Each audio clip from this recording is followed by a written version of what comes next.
Hiya folks, how's it going? My name is Lexi and I really love tabletop games. So much so that we sit down together once a week, every week, and we review one here together at the gaming table. I try to keep these videos on the shorter side, between 5 to 10 minutes, so we can both find our next game quickly. If you like the sound of that, I would highly encourage you to subscribe and keep watching today's video. If you would like to do something extra special to help support the channel, there is a link in the description box below this video where you can make a donation to the channel. All donations go straight back into the running costs of the channel, such as getting games printed when they're sent to me, so I do really appreciate it. If you do decide to donate, please let me know if there's a nickname or some kind of name I can acknowledge you with. I put a short card at the end of my videos where I thank and mention the folks who have donated in the previous month. I'm totally happy for people to remain anonymous. I just want to say thank you to everyone who's helping me out here. For today's review, I decided to have a look into a boxed tabletop role-playing game. I always find these a little bit intriguing, I guess because they sort of straddle a line with board games. So I think they can be a great way to perhaps bring people to tabletop games. I'd be interested to see if that is going to be the case for today's game. From Renegade Games and Spencer Stark, this is Icarus, a storytelling game about how great civilizations fall. Icarus is a setting-neutral game, meaning you don't get a set-out backdrop or background of the world of your game. The manual for this game gives you a rough structure and kind of a vibe for the themes of this game. A game of Icarus is going to tell the story of a great civilization and its fall. You don't really see the civilization from its beginnings. Rather, you start at it on the brink of collapse. This collapse is brewing in the background. People in this civilization are working on a great monument, something to represent how strong, powerful, however they want to describe themselves, they're the best at it. At some point, the civilization and the big monument are going to fall over. And when the monument falls, this is when the societal collapse is going to kick into high gear. Maybe it's an external power, maybe it's something from within, but something is going to signal and cause the end. There is potentially the chance that the monument is going to fall early in the game, and that just means, I suppose, you're going to have a shorter game of Icarus, because regardless of when the monument falls, that is your signal to push the story to go faster and the collapse to move along quicker. The practical reason why the monument in the game can fall early is the monument that is being built is represented in the game as a tower of dice that are being stacked. So a sneeze or a clumsy hand gesture could send the whole thing spiraling. I really like in the game manual the variety of the different civilizations they depict. Some of the illustrations give you a real ancient world feel, think Tower of Babel kind of stuff. Other illustrations are a bit more science fiction-y, futuristic. The kind of civilization and the story of the background in a game of Icarus is really up to your group of players and what kind of story you want to tell. I know potentially me and my friends tend to lean towards historical collapses, so we might focus on that, but your group might have an interest in, say, science fiction or futuristic fantasy, and you want to depict that kind of setting falling. I think one of the things that I guess would be important to keep in mind in the game of Icarus for the backdrop and the story, how it's going to play out, is the fall of the civilization is inevitable in the game. The mechanics of the game mean that the civilization is going to collapse. So even if you're playing a story where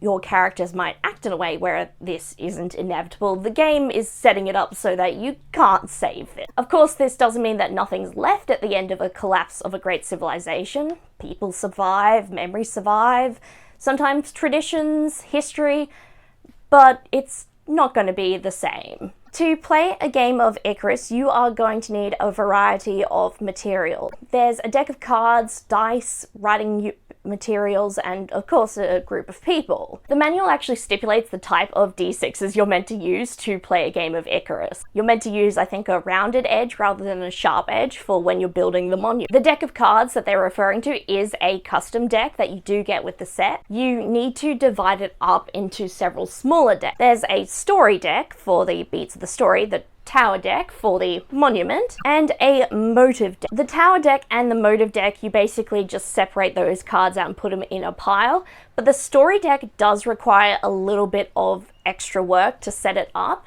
With the story deck, there's several different phases. To play the game, you separate each of these phases to do the setup. You then basically take out a number of cards from each phase, and then make sure that when you put the deck back together, you're putting the phases in the correct order. This way, you're never playing with all the cards that are available to the game, so there's a little bit of variety if you decided to replay a game of Icarus with a new setting, or perhaps even the same setting. There's a chance that a different story card will end up in the mix, and that could provide further inspiration to how the story might have turned out differently. The stages in this game are named. The first is the crack in our facade, the rifts between us, the final hours, and the bitter end. When you're separating the cards and removing them, you don't look at the cards that are removed. You want to maintain the surprise of what potentially is to come. The writing utensils I mentioned are not just for, say, character sheets or taking notes. Your players actually use them to write aspects. Aspects in this game are kind of like a theme, or the kind of whatever you want, really. The manual stipulates that an aspect is an answer to a question. Doesn't mean the answer is correct, but it's what, as a society, the world of your game has provided. I think this mechanic is really hard to explain, because an aspect can pretty much be anything, so it's really hard for me to definitively say what can't be an aspect. It doesn't necessarily matter though how broad the aspect is, because the idea with that is it gives you a lot of freedom when you're playing the game, and you change aspects frequently, as well as potentially modifying ones that are already out in play. So you might decide to replace one or change up what it means. So if you create one and as a group you're not that enthused about it, you can change it pretty quickly. The motivation cards are how the players set up their characters. The player gets a motivation card, and that dictates kind of the central reason why their character acts the way they do. There's some interesting roles in here, including ones where people want to betray the Icarus and they want to see the civilization fall. It's a very interesting role, and one that the manual, I suppose, encourages people to treat seriously. So to not just be annoying or be a dickhead, but to play the role seriously and to collaborate with everyone at the table. This is especially important as this is a GM-less game. Once you've got the deck set up and you've got your writing materials ready, the way you play the game is by each player drawing a card on their turn and following a prompt on it and fulfilling it. These prompts may offer players the opportunity to change an aspect, or maybe to add a die to the tower.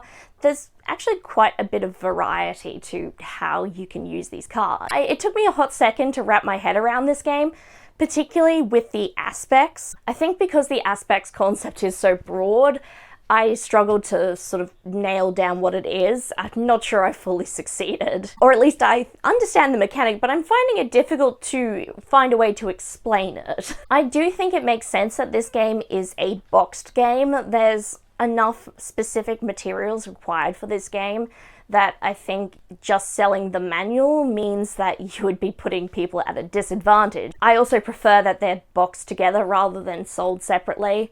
I generally really don't like it when games require you to buy a bunch of different products to play the game. I prefer them to be kind of bundled together. That is changeable depending on if it's a big game book and you're meant to bring your own dice. I can kind of get that. But for these games that have custom decks and custom mechanics with specific ideas about what kind of dice you should be using, and not just by type, type of edge, I think it's nice that there is this option to purchase it in a box. Plus the box is a really portable option. In terms of who I think this game is going to be appealing to, Is it too obscure if I say that it's going to be for fans of historical materialism? If you enjoy stories of seeing what happens when everything falls apart, then I think this is going to be an interesting game. I don't necessarily see this as a game about tragedy.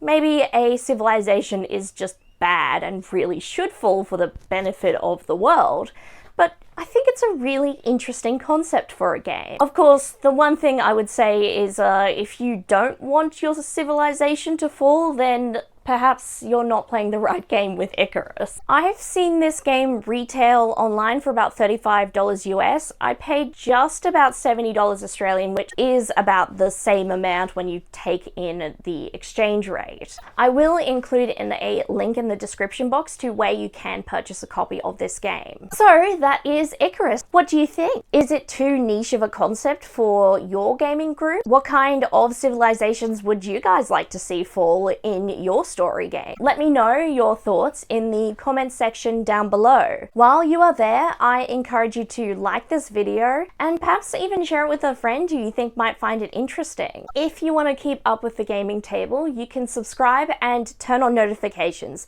That way YouTube is supposed to tell you when I've next uploaded. If you would like to go the extra special mile for the gaming table, there is a link in the description box below where you can make a donation to the channel. I really do appreciate all those donations, and if you choose to donate, please feel free to let me know if you would like to be anonymous or if there's a way I can acknowledge you. I just want to say thank you to everyone who is making these videos possible by helping me out. Of course, please don't feel obliged to donate. While I do appreciate it, I do just also really appreciate having you all here with me and discussing something I love, which are tabletop role-playing games. I want to thank you all again for watching and discussing Icarus with me. I hope you're all well, and I look forward to seeing you next time at the gaming table. Bye!